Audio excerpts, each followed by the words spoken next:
Shard and Hey True Crime fans, welcome back to another episode of Shard and Hey True Crime. I'm your host Dakota. With me as always is the lovely Kate. That's me. That is her. And tonight we are going to be discussing some fucking nerds tonight. That's a word for them. Yeah. Well, these guys are fucking nerds. We're going to be discussing the Norwegian black metal scene. We're going to be discussing Varg Vikernes. We're going to be discussing Euronymous. We're going to be discussing Death. We're going to be discussing all of these fucking nerds. Because, oh my god, thank you, I need this. Talking about these assholes. I've been talking about them to Kate for like the past hour. She's so angry. I'm so angry. Did you want a straw? Yeah.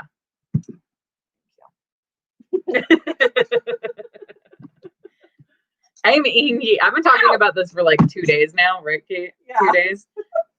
What did you do? The wind hurt me. It bit me. Oh god, these fucking guys.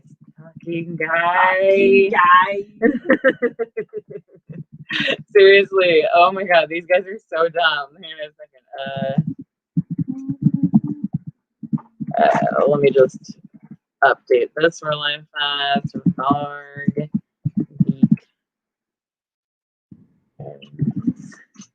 Vikernes. Shut on the bottom. Let's see. We got some comments. Why is that? Why Kate is dressed like a nerd? A very cute nerd, but nerdy nonetheless. These are my blue light filter glasses. They're for my brain. It's minimally functional at best anyway. I figure I need it to be at its best, which isn't great today, but that's okay. We're gonna work with what we got. We sleepy, and also we are talking about some fucking guys that I hate. I can't say that I hate them as much as some other people that I hate who shall remain nameless. Fuckface McGee. Yeah, Fuckface McGee, exactly. Fuckface McGee. But I do hate these guys kind of a lot because they suck. So we're going to be discussing Varg Vikernes. We're going to be discussing Euronymous. We're going to be discussing Death. That is a name, not the concept of death itself. Though we will be discussing that a little bit, I'm sure. Yeah, it'll come up. It's relevant. It's relevant. It is relevant. But for the most part, we are going to be discussing these fucking guys. And because they suck so much, we're going to suck on some wine. That was a good one. Thank you. I was actually pretty proud of that one. Yeah. So let's get started. For the record, a lot of this is Norwegian names. You good? Yeah. You sure? Yeah, it just like kind of like went into my sinuses for a second, so that was just like, ugh. Alrighty. Anyways, like I was saying, a lot of these are going to be Norwegian names. So if I am mispronouncing these names, I do apologize. I don't speak Norwegian. Scandinavian pronunciation is a little difficult for me, even though I am learning Swedish. One of the hardest things for me is the pronunciation. So let's talk about these fucking idiots. These fucking guys. All right, so we're going to begin with Varg Vikernes. Now, this is actually going to be a little bit different than our normal shows. I'm not going to get into the deep life of Varg Vikernes, mostly because there's just not that much information about him that's been corroborated. All the information that we have basically comes from Lords of Chaos, which is it's a book about the black metal scene in the 80s and early 90s in Norway. It's not a very well done book, from what I understand. Most of the Norwegian black metal musicians kind of hate this book. Ooh, yeah. And then they made a movie based off of that book, which was terrible. Yikes. Yeah. I was watching the trailer for it the other day, and it looks fucking awful. It's the one I told you about where they were like, Euronymous' girlfriend, and everyone's just like, He wasn't into girls. Yeah, that's the thing. A few musicians, including Varg, have come out to say that Euronymous was closeted. Based off what I know from research and everything, I'd say that I believe that, but I'm not here to speculate on anybody's sexuality.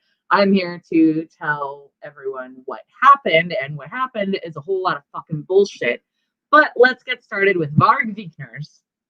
Now, there's no biography of him that is authorized or unauthorized that exists, but some information can be gathered from the interviews he's given, especially those printed in Lords of Chaos, and from articles on the webpage www.burzum.org. Now, both accounts are potentially is like lying. There's a whole bunch of lying bullshit. It's iffy. It's iffy really iffy at best, especially since Burzum.com is run by Varg. Oh, yeah. Totally reliable narrator. Oh, absolutely. There. Absolutely. Not biased in any way. No. Not invested in any side of the story. It's fine. You can trust that. Let's believe everything that Varg says, because he's proven to be such a fucking reliable guy. I'm sure he's never exaggerated or like incorrectly like retold anything about the way events have gone. No, not at all. Not even a little bit. Fucking guy. So Michael Moynihan, one of the authors of Lords of Chaos, has been had described as quite active in the propaganda support network of Vikernes.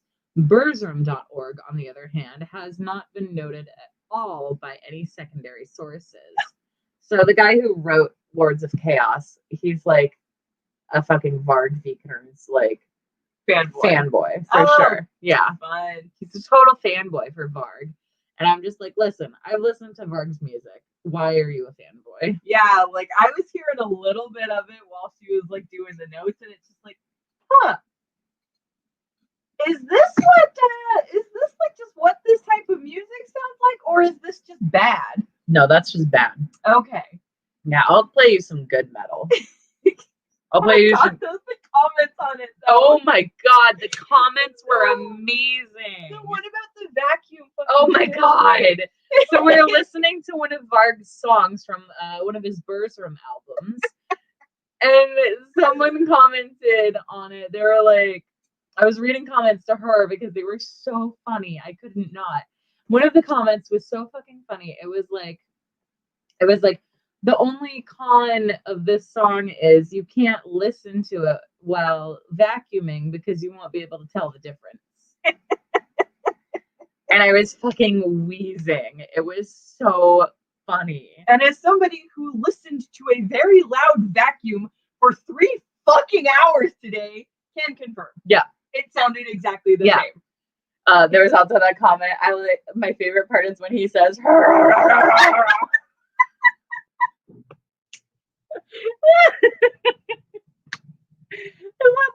all he said. Oh god. Don't you love that part in the song where he's just like gargling marbles? Yeah. He's just gargling broken glass.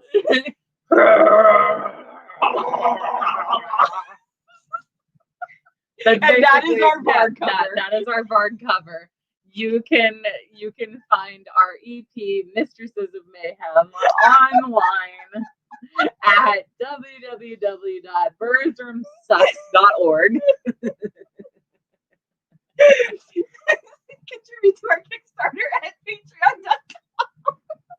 Are you okay? Our Kickstarter at Patreon. Yeah, I know what I said. I said that on purpose. Okay. All right. I'm just checking. You good? Oh god, that was really funny. We're both very sleepy. Oh my god. I actually took a nap today. I never take naps. You know that. I do know that. She got home from work and I was passed out and she was just like, you good? I was just like, hello. I needed it. I was busy today. We both were. But yours was more like physically demanding. Yeah, I was out in the sunlight. That drains me. Sunlight. I think I have lupus. I'm allergic to the sun. Like people with lupus.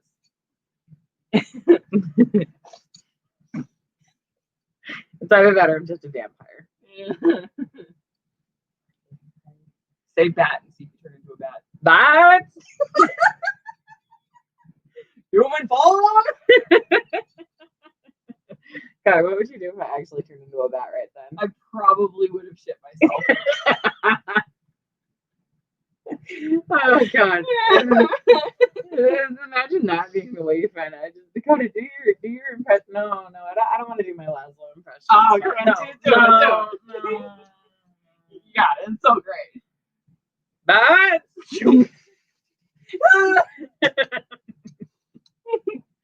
Oh, no, I don't. oh my God, I can't put on my you disguise. can't do your Jackie Daytona. No, It's all no, it's all it doesn't work. No, get that out of your mouth. Okay, so all right.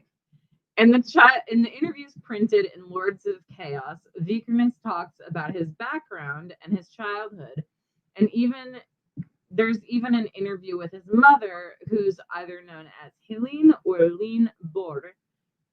But in the 2004 interview, Vikernes mentions that she was working in a large oil company, and he also gave his father's profession as an electronics engineer, whereas his brother, who, according to the Lords of Chaos interview, is 1.5 years older, is a graduate civil engineer.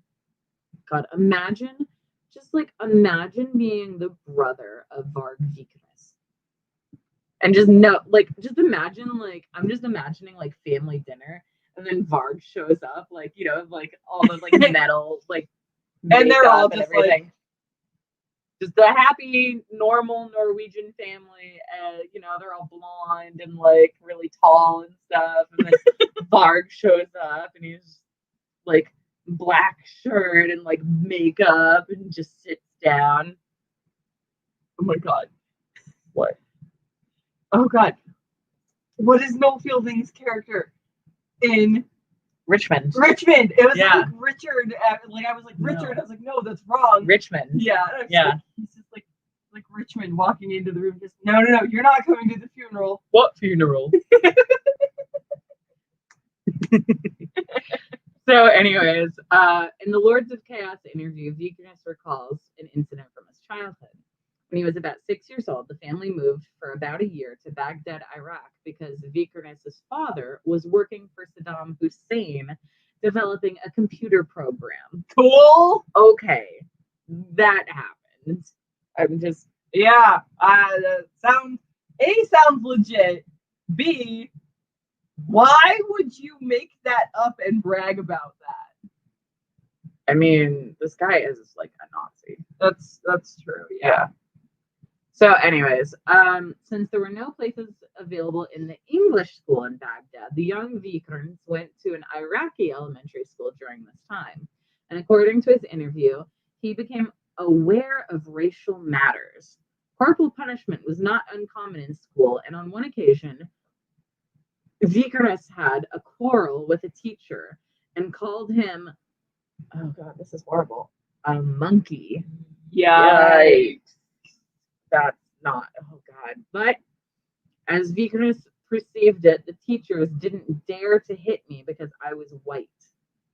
Yeah, I don't feel like that. No, that's actually a thing. The teachers used a lot of corporal punishment on the Iraqi students, but they wouldn't hit Varg. Oh, really? Yeah. Oh, I assumed it was a flex again, a fake flex. No, that's actually true. Okay, then. That's actually true. Because his mother also recalled how they spent a year in Iraq and that the other children in his class would get slapped by their teachers and he would not. And she mentions that this created problems, but she generally has no good explanation of how Varg developed his views. Vikernes reveals slightly more in his interview. When asked about his father, he said that he had a swastika flag at home and that his father was hysterical about it. However, Vikernes feels that his father was a hypocrite because he was worried about Vikernes being a Nazi whereas he too was pissed about all the colored people he saw in town. Huh. Yeah. I guess the skinhead doesn't fall far from the tree. Yeah, not really, no. And about his mother, Vikernes said that she was very race conscious in the sense that she was afraid that Vikernes was going to come home with a black girl. Exclamation point. Yeah. And at the time of the interview, 1995, Vikernes still had a positive relationship with his mother, but very little contact with his father. His parents are divorced. Vikernes' father is said to have left about 10 years ago, which would have been about 1985 when Vikernes was 12. I bet he ran off with a black woman. Right, seriously. Now there is. Doesn't that just like seem like the kind of bullshit someone like that would do? Oh, absolutely. I have a friend whose brother has a Confederate flag tattoo and then married a black lady and had like kids with her. Yeah. Hold on a second. Hold on. Yeah. Yeah.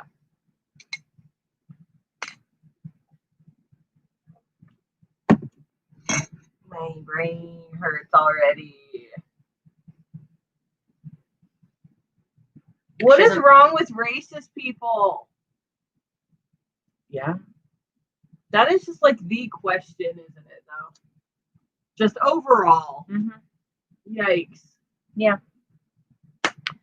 Well, anyways, now there is some evidence that Varg was involved with the skinhead scene in Bergen before he became a part of the black metal scene.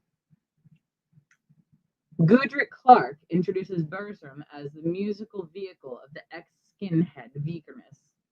Now, according to the Encyclopedia of White Power, Vikernes first became involved with the extreme right as a National Socialist skinhead while he was an adolescent. Yikes. When he is asked in an interview in Lords of Chaos whether or not he hung out with skinheads in Bergen, Vikernes boldly replies there were no skinheads in Bergen. He mentions, though, that he had short hair at that time and that he was into weapons and that he liked the Germans and hated the British and Americans. You may have not called yourself a skinhead, but that doesn't mean you weren't skinhead. You were a skinhead. You can call yourself whatever you want. As long as it's a skinhead. Because that's what you were. Just like, no, we're not skinheads. We're just racist. We're just Nazis, not skinheads. God, seriously, there is a fucking difference. Yeah, the name. There's a fucking difference. We're skinhead. We're Nazis, not skinheads. That's Varg. Oh, yeah. I thought you were like referencing something. I was like, is that from Jojo Rabbit? No. Ooh. Now, Vikernes had been learning the guitar since he was about 14, and when he was around 17, he came into contact with the members of Bergen death metal band Old Funeral. He played guitar with them during 1990 to 1991 and performed on their Devoured Carcass EP. In 1991, Vikernes began a solo musical project named Bertram and quickly became involved with the early Norwegian black metal scene. During 1992 to 1993, he recorded 4 albums as Bertram, and that played a key role in the development of black metal. Now, that is actually true. Ain't that a shame? It is, honestly. Bertram is actually one of the most influential, like, black metal, I don't want to say groups, because it's literally just Varg playing all of it. Artists? I guess. Projects. Bertram is one of the most influential black metal projects. I did listen to Bertram for a while when I was a teenager, before I knew a lot of this. Once I started finding out a lot of this, I was just sort of like, yikey, yikey, yikey. Like, I didn't know about the whole Nazi shit until I was older, but like, I found out about a lot of the stuff that we're going to talk about tonight, and I was just sort of like, fuck. Like, it's fucking insane. And I remember, like, my brother telling me about this and me just being like, I don't think I want to listen to Mayhem anymore. Yeah. a wise decision. Very good call. So, Vikernes has stated that for the recording of these early albums, he used an old Westone guitar bought in 1987 from an acquaintance, and he used the cheapest bass guitar there was in the shop and borrowed drum sets from Old Funeral, Immortal, and another musician living nearby. What? Do you think the person who was like in the band Immortal, like whoever came up with it, do you think they ever referred to it as their personal immortal? I don't know if they would call it my immortal.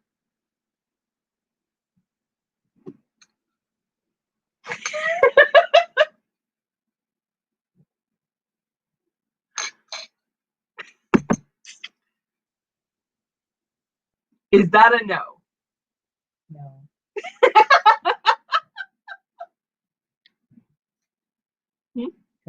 Yeah. All right. I'm mad about that now. I apologize for No, nothing. you don't. I said for nothing. Yeah, okay. So, anyways.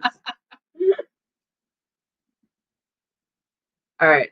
Norwegian pronunciation coming now. If I pronounce this wrong, I do apologize. I'm doing my best. But on Heides Yet Taros, he borrowed Hellhammer's drum set, the same one that Hellhammer used to record Die Meisterstoms Satanas by Mayhem. Wait. I'm honestly glad that I said mysteries right, Yeah, Yeah. I feel like overall that was pretty solid. Yeah. But he used a PV amplifier, but for the recording of Philophosim, he used an amplifier on his brother's stereo and some old fuzz pedals. And for vocals, he would use whatever microphone the sound tech handed him, but during the recording of Philosophium, he intentionally used the worst mic that they had, a headset mic. Because, nothing's more metal than sounding like shit. Yeah, I guess that was just like his comfort zone. artistic vision. It's his comfort zone because he was shit already. Yeah, just like, if I make this sound as bad as possible, then it'll be intentional and then it'll be art. Unfortunately, that's kind of how it ended up working out, though. Ugh, Yeah, that sucks. it is. I mean, sorry, I really need to Yeah, no, you're fine. When it hits, it hits. Yeah. All of a sudden, my lips were just like, Sahara! I was just like, oh, shit. Sorry, my lips are So, anyways, on the track Dungeons of Darkness, he used a large gong at Graghallen for background noise, and Euronymous actually assisted him by beating his fists on it. Did he double fist it? Yeah. Euronymous was double fisting. And I'm pretty sure it wasn't just the gong. I'm about to slide off the fucking bed. But we gotta get another chair over here. Yeah, somehow. seriously. We gotta get another chair in here because I'm gonna just slip right on off the bed. Anyways, so in 1992, Vikernes joined the black metal band Mayhem. Now, this is normally where I'd start talking about the early crimes of Varg, and I'd get into what makes him as infamous as he is. But to talk about that, I actually need to switch gears here and talk about Mayhem. Mayhem is a Norwegian black metal band formed in 1984 in Oslo, Norway. They were one of the founders of the Norwegian black metal scene, and their music has strongly influenced the black metal genre as a whole.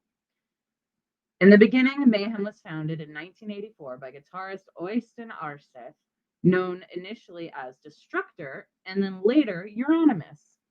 Bassist Jorn Stubered, who is known as Necrobutcher, drummer Kjetil Mannheim, and they took their band name from the Venom song Mayhem with Mercy. Wow, Venom has a band.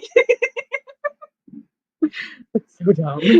I mean, it was easy. It was right. That was really easy. That was a softball. Yeah. Yeah, that was just. But after two After 2 brief replacements, Manic and Mayhem's positions were filled by Swedish vocalist Per Yngve Åhin, who was known as Dead, and local drummer Jan Axel Blomberg, Hellhammer. Now, with Dead, the band's concerts would become notorious. For concerts, Dead went to great lengths to achieve the image and atmosphere that he wished. From the beginning of his what? He would bring actual dead bodies to the show. You're not wrong. Oh God. You're I not. wish I was. You're not wrong, actually. Oh. From the beginning of his career, he was known to wear corpse paint, which involved covering his face with black and white makeup. And according to Necro Butcher, it wasn't anything to do with the way that Kiss and Alice Cooper used makeup. Dead actually wanted to look like a corpse. He didn't do it to look cool. But, like, imagine that with a Norwegian accent. It wasn't anything to do with the way Kiss and Alice Cooper used makeup. Dead actually wanted to look like a corpse. He didn't do it to look cool. Hellhammer also claimed that Dead was the first black metal musician to use corpse paint. I wish I was joking, but, like, seriously, a lot of these guys actually sound like that. Oh, that's so funny. It's on, like, oh my God, it's so funny. Ah, my eyeball. Ah. Pardon me. You good? Yeah, I keep getting shit like right in my eye, and it's like always my right eye. And it's super annoying. Would you like me to blow on your eyeball? Yes, please. So intimate. We had to pry her eye open there. We got a comment from Ken saying, oh my God, Dakota and Kate, yay! Agreed. Yay, hi. Agreed. Hi. Okay. You didn't see that, but I went, hi. I'm joking. She's joking. She doesn't actually mean hi.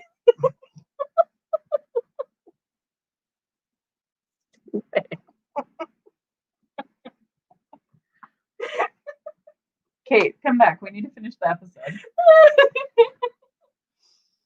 We need to talk about these idiots. These fucking guys.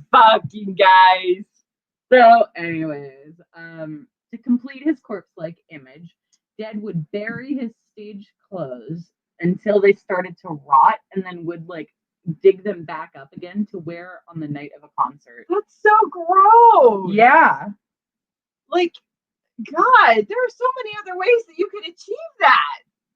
Like, not according to Dead. Just like cut it up. Use like a cheese. He wanted it to be actually rotting. That's just nah. I mean, you have to give him props for, like, dedication. Yeah, like, sure, props for commitment, but God, that's gross. Right? Just like go to Michael's and stick some like fake moss on it. What the fuck? They wanted to be the real deal. That's too poser. Especially with Euronymous in the band, but we'll get to Euronymous soon. Just show up to your concert actually dead. You have no idea how close you are. You have no idea. All right. So, anyways, while performing, Dead would often cut himself with hunting knives and broken glass. And additionally, the band often had a pig head or sheep heads impaled on stakes and planted at the front of their stage. I mean, they would get them from, like, butcher shops. You know? That's still gross. I mean, agreed, but I don't care where you get it. That's gross. Actually, I was watching this really funny interview with the surviving band members, you know. Mm-hmm. But there was this great point where they're talking about how the first few concerts only the real fans stayed and blah blah blah, and it's just like, no, actually what happened was the last train away from the venue left at a certain hour, and the people that stayed behind were just like, oh well, I'm too drunk to go get a train, and who knows what happened to those people. They probably slept outside. But like, it was really funny. They were like, oh, it was so brutal that only the true fans stayed, and even members of the band now are just sort of like, yeah, no, they were over it. Yeah, and also So they had to catch the train. It was the last train. We didn't go on until like 1 a.m. I think that those guys are just sort of like, no, that's not what happens. Just having their little like John Cena moment. Just, are you sure about that? Right. So, anyways, in 1990, the members of Mayhem moved into an old house in the forest near Oslo, which was also used as a place for the band to rehearse. They began writing songs for their next album, Die Mystery Stomstans, and Mayhem bassist Necro Butcher said that after living together for a while, Dead and Euronymous got on each other's nerves a lot and weren't really friends at the end. Hellhammer recalls that Dead once went outside to sleep in the woods because Euronymous was playing synth music that Dead hated. Euronymous then, just fucking terrorizing his bandmate and housemate, went outside and began shooting into the air with a shotgun. Yeah. And Varg Vikernes claims that Dead once actually stabbed Euronymous with a knife. Dang. Yeah, I know, right? Just imagine being so pissed off at your band member that you stab him with a knife, and then like you guys are still in a band together the next day. Like, you don't call the cops or anything, you just stab. Just, God damn it! That's my strumming arm. Stop listening to synth music. Oh, you don't like my synth music? No. I'm blue, da boo dee, Oh my da boo God. da boo dee. That's what you think of as synth? That was literally just the first thing that popped in my head. Okay. Because I was like, I feel like I need to give Kate a music education right now. Like, oh my God. I mean, this whole 2-part series is kind of a music education, but still, like, you good? No, not really. No. Like, I knew it wasn't quite right, but I was like, kinda. Not really, but kinda. So, anyways, Dead was honestly extremely suicidal at this point, and everybody around him knew it. He talked often about how he didn't want to be alive. He talked about how he didn't feel like he was a real person. Yeah. And how he wasn't ever actually supposed to be here and a lot of stuff like that. And on April 8th, 1991, Dead committed suicide in the house that was owned by the band. And he locked himself into a room and he killed himself by cutting his wrists and then shooting himself in the head with a shotgun. Jeez. Yeah, so here's the thing, though. The band all knew that Dead was suicidal, and they kind of try to keep an eye on him, except for Euronymous. And Euronymous, from what I understand, would actually encourage him to kill himself. Yeah. Yikes. Yeah. Ooh, that was bad stuff. And it was Euronymous who actually found Dead's dead body. He was found by Euronymous with slit wrists and the gunshot wound to the head, and Dead's suicide note started with the sentence, "Excuse all the blood," and included a brief explanation. "Nobody will ever understand this, but as a sort of explanation, I am not human. This is only a dream, and soon I will awake." The full text has become public, and it ended by saying, "I didn't come up with this now, but 17 years ago." Dang. Yeah. Attached to the note, Dead left the lyrics of the song Life Eternal. And when Euronymous found all of this, he went to a nearby store, he bought a disposable camera, and after rearranging some items, began to photograph the corpse. One of those photos was later used as the cover of a bootleg live album, Dawn of the Black Hearts. Ooh, that's fucked. Yeah, it really is, actually. God! Really is. Mm-hmm. What the fuck? Yeah, no, that's Euronymous for you. Jesus. Mm-hmm. Hey, I hate you, sir. Well, you'll like what happens to Euronymous then. Say what? Yeah. Or say that.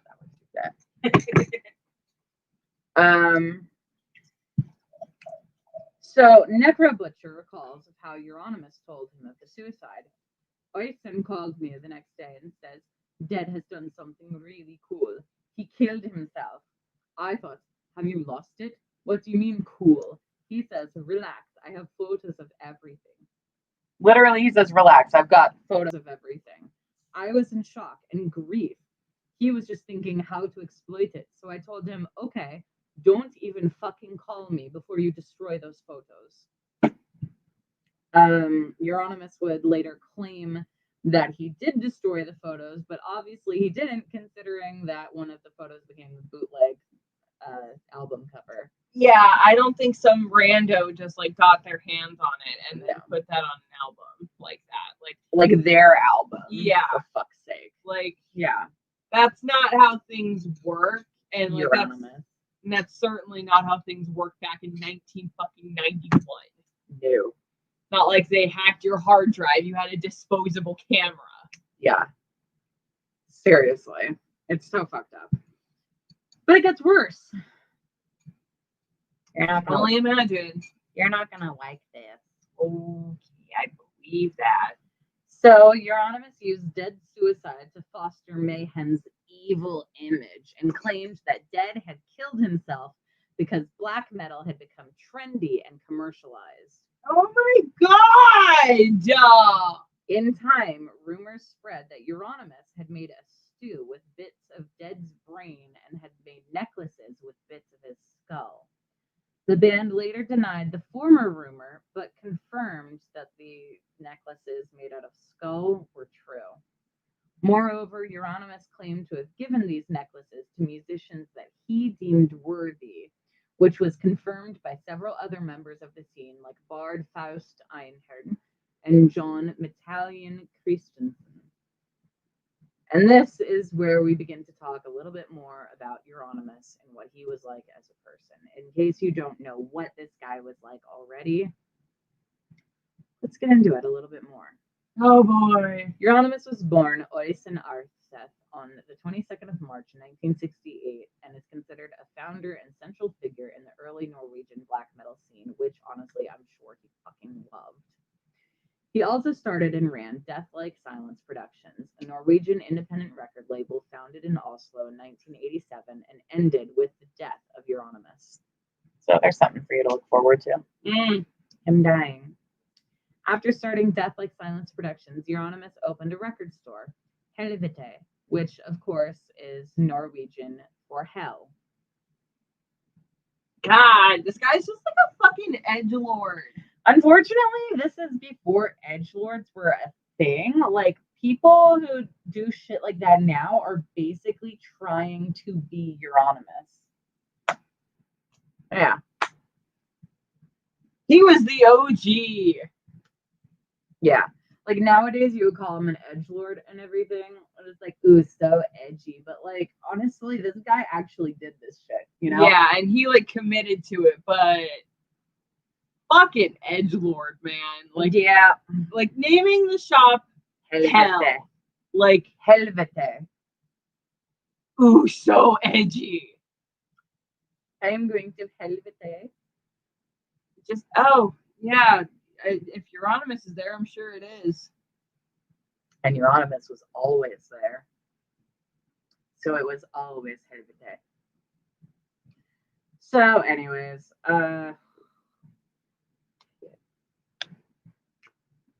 after starting Death Like Silence Productions, Euronymous, read that bit. Now, Euronymous is thought to be something of, Euronymous thought that he was something of a cult leader, which I guess he kind of was in the black metal scene, but that's mostly because he was the one making all the money.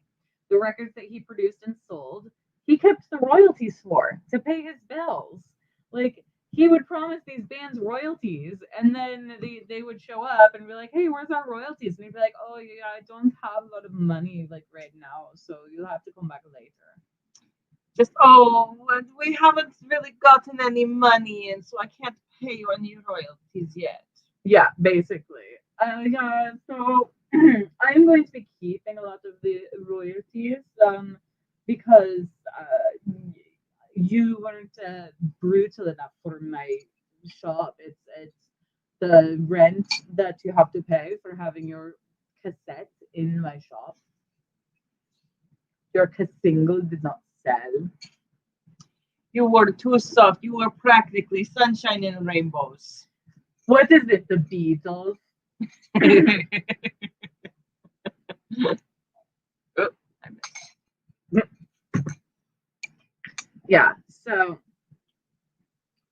anyways, he was basically the OG gatekeeper of the metal scene. Like, let's be honest. And the metal scene is already kind of full of gatekeepers. Again, let's be honest. And I wonder who started that. I mean, Euronymous definitely, but like even nowadays, there's still so many gatekeepers. I don't even wear metal t-shirts or anything anymore. Like when I know I'm gonna be in public, because I've had too many guys be like, "Oh, you're into metal? Tell me like 5 different albums by Mastodon," and I'm just like, okay, go fuck yourself, Asshole. Yeah. I'm actually really proud of us. Yeah, That was good. That was really good. Uh-huh. So, anyways, he liked to decide who was hardcore enough and who the real musicians were. Now, it said that Helvete had a real cult-like following, and thus so did Euronymous. The shop's walls were painted black and bedecked with medieval weapons, posters of bands, and picture discs, while its window featured a polystyrene tombstone. I mean, the medieval weapons is kind of cool. Yeah, but like when you mix it all with like all this like metal shit and everything, it's just sort of like Calm down, Hot Topic. Yeah, Relax. seriously. Just Settle relax. down, Bam Margera. All right, just settle the fuck down. Ooh, for me. For you, Yeah. you didn't never get into like Viva La Bam or any of that. Oof. I'll show it to you after the show. That sounds familiar, but whew. I'll show it to you after the show. Okay. Yeah. I'm going to show Kate an episode of Viva La Bam. Oh, that was weird. That like tickled my nose. Well, don't inhale it. No, it was like laughing tickled my I nose. was joking. Now, during the time that it was open, Helvete was the focal point of the Norwegian black metal scene. John Metallian Christensen, writer of the fanzine Slayer, said that the opening of Helvete was the creation of the whole Norwegian black metal scene. Yeah. Daniel Ekroth wrote in 2008, within just a few months of Helvete opening, many young musicians had become obsessed with Euronymous and his ideas, and soon a lot of Norwegian death metal bands transformed into black metal bands. Amputation became immortal. Thou Shalt Suffer turned into Emperor and Dark Throne. Oh, God. Oh, sorry, Emperor and Dark Throne swapped their Swedish-inspired death metal for primitive black metal. Most notoriously, Old Funeral's guitar player Varg Vikernes had already left the band to form his own creation, Burzum. Yeah. Now, those who gathered at Helvete had been referred to as, you're gonna love this, the Black Circle. See, I've got those under my eyes all the time. That doesn't impress me. Me too. That shit don't impress me. I mean, you want to talk about black circles under their eyes? Look at Pete Davidson. Yeah. Plays like a walking raccoon. Homie's eyes are sunken in. That's because of his Crohn's, though. Yeah. Yeah. Baby's tired. He's tired. We stand. We do. Okay. Sorry. There we go. So, anyways, they had been referred to as the Black Circle or Black Metal Inner Circle, a name allegedly invented by Euronymous, which I have absolutely no problem believing that Euronymous came up with that shit. You don't name your own fans, dipshit. I named my own fans. Well, I mean, you're not a dipshit, so Okay. that's different. Yeah.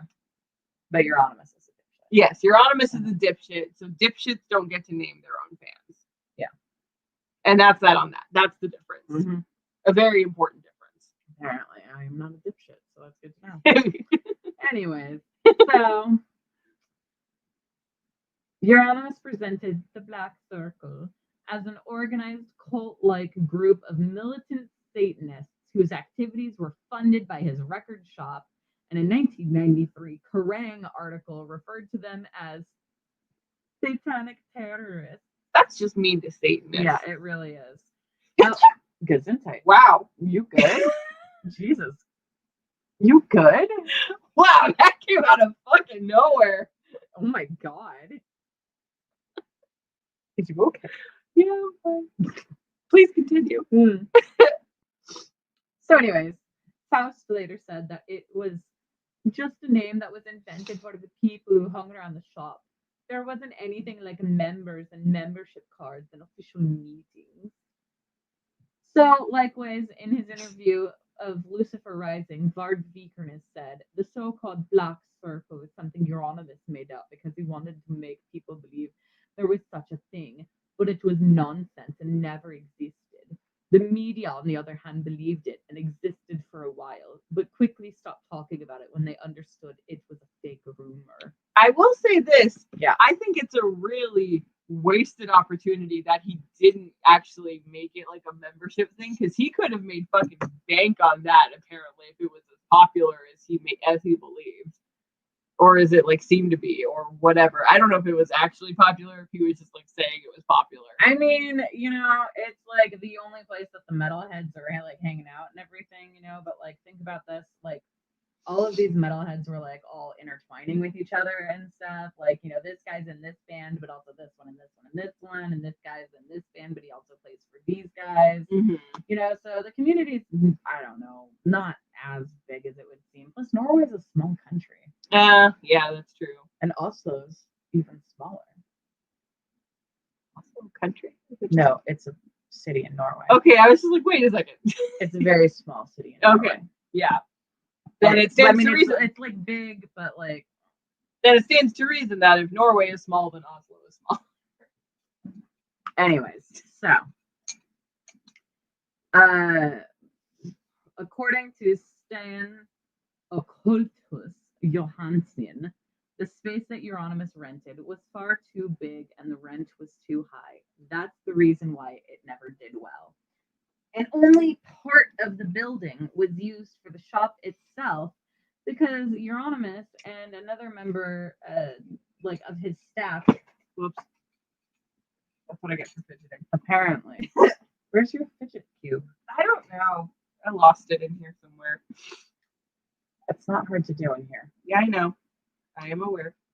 Don't out me like this. I'm gonna out. You lucky I'm not panning the screen around to show everybody. Yeah, please don't do that. I don't do that right now.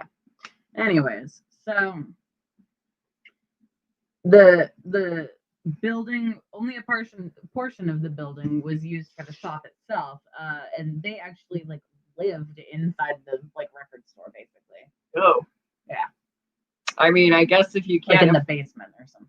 I mean, I guess it stands to reason if the rent is too high for the one place, you may as well just live in that one place instead of actually pay for an apartment or some shit like that, because you don't know how finances work because you're a fucking dumbass. Euronymous. Not to name names, Euronymous. Yeah, no, we would never name Euronymous' name like that. Never.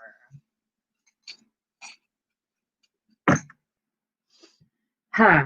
But in 1992, members of the Norwegian black metal scene began a wave of arson attacks on Christian churches. Ooh, yikes. By 1996, there had been at least 50 attacks in Norway. In every case that was solved, those responsible were black metal fans. Yo. Mm. See, now you just look like a bunch of assholes on top of that. Some of the buildings were hundreds of years old and had been seen as important historical landmarks. The first was Norway's Fansloftshav Church, which was burned to the ground in June 1992. Police believe Varg Vikernes of Burzum was responsible. The cover of Burzum's EP Ashes is a photograph of the destroyed church. Wow! Classy! Tasteful. He basically should have just named the church How I Did It. Or like, If I'd Done It. Oh my god. He should have just named his album If I'd Done It. You should have just written a fucking note like, I burned your church down, signed Eugene Krabs. Well,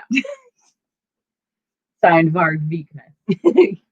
I stole your crown, signed Eugene Krabs! Anyways, so on May 16th, 1994, Vikernes was found guilty for burning down Holmkollen Chapel, Skiholds Church, and Asane Church. In addition, he was found guilty for an attempted arson of a fourth church and for the theft and storage of 150 kilograms of explosives. Bruh. To coincide with the release of Mayhem Sinistres Dom Sathnas, Vikernes and Euronymous had allegedly planned to bomb Niros Cathedral, which appears on the album cover. Guys, Yeah. can you, like, is subtlety just, like, not, like, in your nature? Like, I understand, like, that this is a very, like, dramatic and extra lifestyle that you live, but do you have any common sense? Like, do you have any sense of self-preservation when it comes to the fucking law? Like, Jesus Christ. That's embarrassing. I'm angry. I am upsetty spaghetti. Oh, damn. Dude, we should make spaghetti. We should make some fucking spaghetti. Yeah. I'm going to name the spaghetti intestines because it's just like the intestines of the people. Hey, Varg, what you eating there? It is intestines of the people. Look at all the blood on my plate. One of us should have spaghetti, and then one of us should have like lasagna or like ravioli, and be like, and so the brains, Right. so the brains and the vital organs, they consume the people's organs. Yeah, just like Euronymous did with death. Yes. Euronymous just sitting in the corner like, yeah, I totally did that. Mm-hmm. I made a stew. It was delicious. Us sitting there with our pasta. Oh shit! It was stew. Right. So, anyways, to coincide with the release of, oh, sorry, I said that. So the musicians Samoth Faust and Jorn Ing Tunsberg were also convicted of church arsons. And those convicted for church burning showed no remorse and described their actions as a symbolic retaliation against Christianity in Norway for what Christians did to the Vikings. Listen. I absolutely agree that Christianity is a goddamn plague. Unintended. Yeah. And that Christians have gotten away with all of the shit that they've done for far too long. However, I don't really think that burning down churches that are like hundreds of years old is the right way to go about this. Yeah, as a whole, I kind of oppose organized religion just because it tends to fuck itself up and twist itself into a million knots and just fuck up the actual message that it's supposed to be trying to convey. But centuries old cathedrals and churches are still like, that's still sacred. That's still sacred and important. Yeah. That's no reason to fuck with that. Get to the, like, if you're going to retaliate against Christians or whatever, like, I don't want to finish that thought because it's gonna sound like I'm like condoning this type of behavior. Never mind where I was going with that, but overall, don't fuck with churches. Listen, I hate Catholicism, but you would never find me burning down the Sistine Chapel. Yeah, that's all right. Fucking like, and I've been to the Sistine Chapel. I've been to the Vatican. Like, you won't find me burning down the Vatican. All right. Yeah. Like, don't do that. That's not nice. Don't do that. It's that's a big bad. That's a yikey. It's a very big yikey. It is an entire ass yikey. Yikey time.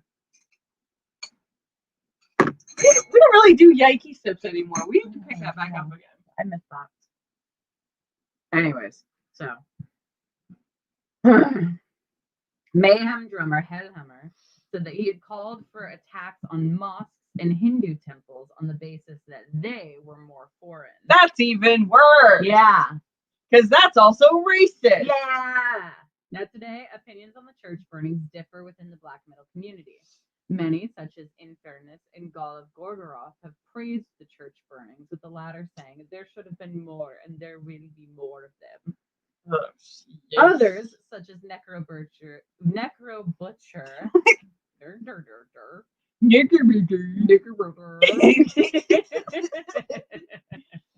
my god, it's Oh my god, if I ever meet these guys, that is how I'm going to approach it.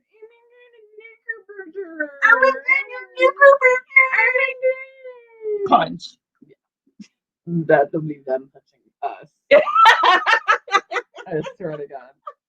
We're just gonna make fun of them so hard that they just punch us in the fucking face. You know what? It'll be fucking worth it. Oh god, yeah. I mean, I've never been punched in the face, but that would be worth my first punch in the face. I'll punch you in the face. I'm not asking to get punched in the face. I'm joking. I have a friend that started a fight club with her friends just so she could see what it felt like to be punched in the face. Well, I'm using the term friend very loosely. I knew a girl. I kind of hate her, so I don't know why I said friend. We were friends at the time. You wanted to feel more social? I guess. I don't know. I do that. Anyways, others, such as Necro Butcher and Kietse Mannheim of Mayhem, see the church burnings as having been futile, with the latter claiming that many of the arsons were just people trying to gain acceptance within the black metal scene. Now, it's around this time that the first member of the Black Circle, or whatever you want to call it, committed murder. Oh, fuck. On the 21st of August, 1992, Bard Faust Einhorn killed Magne Andresen, a gay man in Lillehammer. Oh, fuck. According to Faust, while walking home at night, a man sexually propositioned him, and Faust agreed to walk with him to the Olympic Park. Once in the woods, Faust stabbed Andresen 37 times and then kicked him in the head repeatedly as he lay on the ground. God. Faust claimed he felt no remorse at the time, and in the late 90s, he said of the murder, "I was outside just waiting to get out some aggression. It's not easy to describe why it happened. It was meant to happen. And if it was this man or another man, that's not really important." Wow. What a guy. Aishan, his band member and emperor, said Faust had been very fascinated by serial killers for a long time. And I guess he wanted to know what it's like to kill a person. Oh, did you hear my shoulder just Ow. The media linked the murder back to black metal, Satanism, and fascism. And in a 2008 interview, Faust said, "I was never a Satanist or fascist in any way, but I put behind me the hatred and negativity. Those feelings just eat you up from the inside." For the love of God, can we leave Satanism out of it? Please? No. No pun intended. Yeah, I was like, no, these guys literally are incapable of leaving Satan out of this. Yeah, they're like, "Oh, I'm so dark. I'm so heavy metal for Satan. I'm Satan's right-hand man." Ooh, sorry, I fell. I think you're doing that on purpose. No, I wasn't. Satan's drunk. A little bit. When I'm this tired, it's easy to get me drunk. Anyways, so the police had no suspects, and Faust remained free for about a year. However, he told Euronymous, Varg Vikernes, and a few others what he had done, and the day after the stabbing, he returned to Oslo and allegedly burnt down Holmkollen Chapel with Vikernes and Euronymous. After Euronymous' murder in August 1993, Faust was arrested and confessed to Andresen's murder. In 1994, he was sentenced to 14 years imprisonment, but was released in 2003. This would be the first, but definitely not the last murder to take place in the black metal scene. And that's where we're going to leave it off for the night.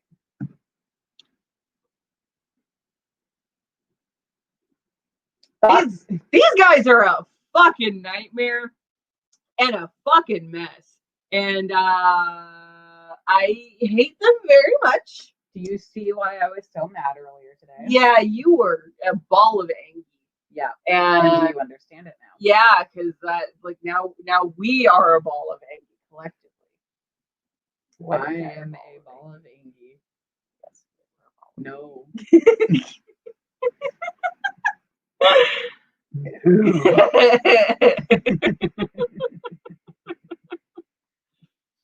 Oh god. These guys suck.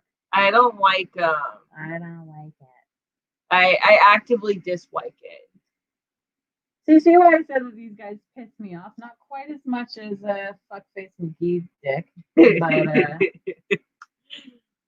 but I still don't like them. Love yeah, that guy. as Kelly says, there's a lot still coming, guys. There really is. Kelly, you know a lot of this stuff, don't you? Because yeah, you guys know. I mean, Cal, you gotta know a lot of this stuff. You know, Varg and all of that shit. But yeah, there's a lot coming still, and these guys are. Oh my god, these guys are so fucking stupid.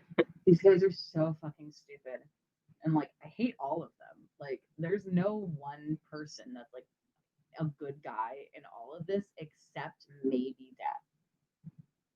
Yeah, I feel like Dead deserved better. Dad deserved better. No Dad. No, it was Dead. It was Dad. It was Dead. All right. I'm surprised I remember that. Yeah, honestly, me too. It was Dead. Yeah, yeah, he deserved better. Yeah, Dead. He deserved way better than Euronymous and all of these fucking idiots around him. Like, poor guy, he deserved to like get into a hospital and get some fucking Zoloft in him or something, you know? Like, yeah, give that guy a fucking antidepressant. Yeah, he should have been on some sort of medication. But instead he was on black metal. I don't think this black metal was medication or helpful for anybody. I really don't think so. And you know, it's funny because like nowadays metalheads consider themselves to be like the good guys. But it's just sort of like, what kind of metal are you listening to? Because I don't fuck with black metal. I'll fuck with death metal. I'll fuck with thrash metal. I will fuck with aluminum. No. Wow.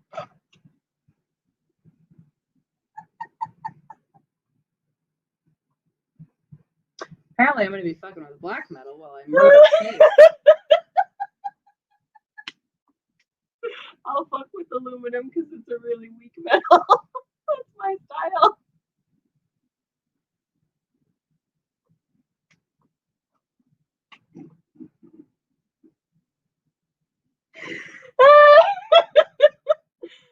Oh god. You good? I'm proud of that one. I'm not sorry. Yet again.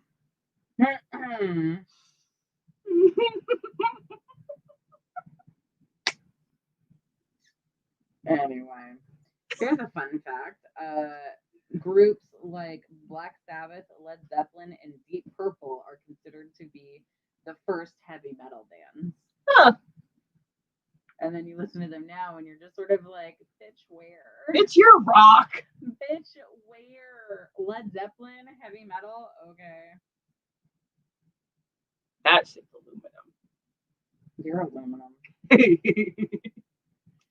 You're aluminum. Burn.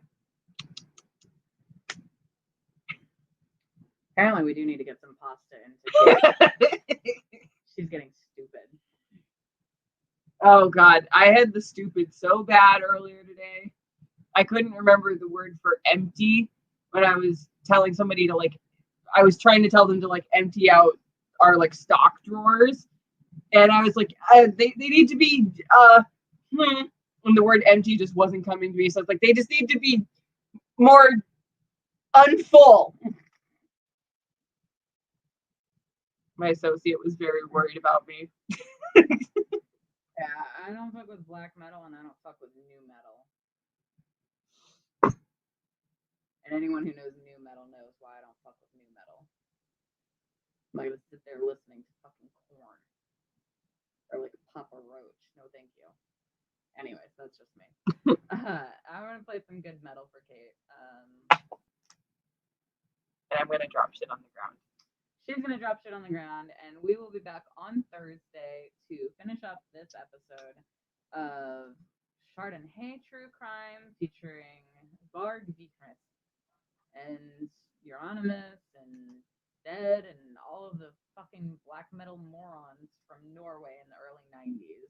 Lots of shitty people, apparently. Faust. Fucking Faust. All of these idiots. Anyways, we will see you all on Thursday. And if you enjoyed our show, feel free to throw us a couple bucks. You can support the show at patreon.com/ChardonnayTC. You can support myself at Venmo at Dakota's Beard. Kate's Venmo is at KateUlrich42. We hope you had a fun time watching today. I'm going to leave this up, actually. We hope you had a fun time watching today. And I'm going to go get some pasta into Kate and give her a good, I guess, education in metal. And we'll see you on Thursday. Say goodnight, Kate. Good night, Kate. Good night, and avoid anyone named Varg is my suggestion of the week. Good night, and fuck Varg Vikernes. Don't fuck Varg Vikernes. Don't fuck Varg Vikernes. No, stay away from Varg Vikernes. As a concept, fuck that guy. Yeah. Metaphorically. Metaphorically, fuck Varg Vikernes.